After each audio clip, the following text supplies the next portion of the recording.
You know, they laughed at my expense, and thank you for laughing at my misery too. You know, so I felt like, all right, there's no point, it's a child, right? I have to walk away. As I wanted to walk away, one of them said, Mr. G, you know what? Actually, you look more like Will Smith. I said, yes, yes. I was celebrating, but before my celebration, one of them said, Lola, he doesn't look like Will Smith. Actually, he looks more like Shrek.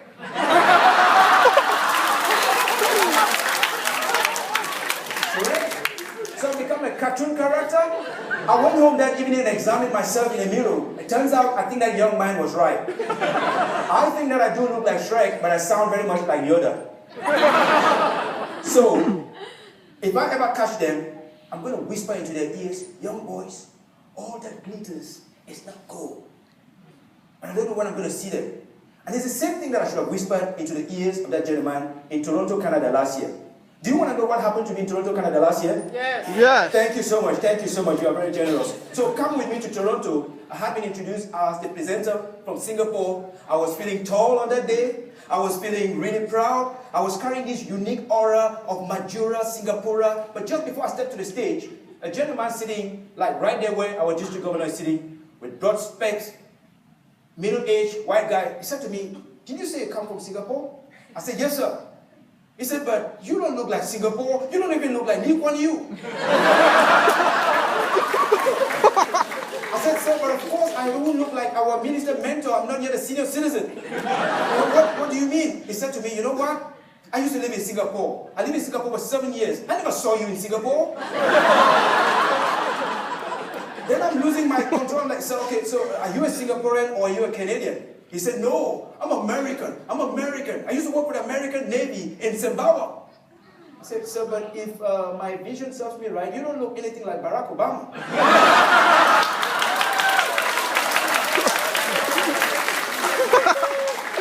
You know, there is a lot that can be said about our looks. I think that's not important. What's more important is, what can we give? What can we look for?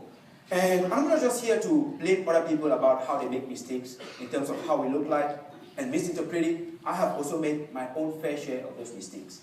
See, when I first came to Asia several years ago, and I succeeded to get a package tour to travel to Hong Kong and to China, I was so excited. I could not believe it. I could not stop talking about it to people. I was calling everybody, talking to them about the fact that I've been to China. I even called my brother in Africa. I said, Nini, I just came back from China. It's such a beautiful place. You should go there and visit. When are you planning to visit? My brother said, what are you talking about? This is midnight in Africa. I'm not planning to visit China. I said, but Nini, you should go check it out. He said, no, I have only one plan now, to go to bed in my pajamas. You know, I felt a little bit subdued. But along the way, whoever I met, I made sure that I let them know that I'd been to China, because I never ever dreamt as a young man that I would go that far in my life. And on one occasion, I'm sitting on a flight in Zurich, traveling back to Africa. There's a gentleman that walks by to sit next to me. He is Oriental looking. I concluded that he must be Chinese, and I must make him know that I've been there. I tap on his wrist, I say, sir, you know what? My name is Gideon. I've been to your country.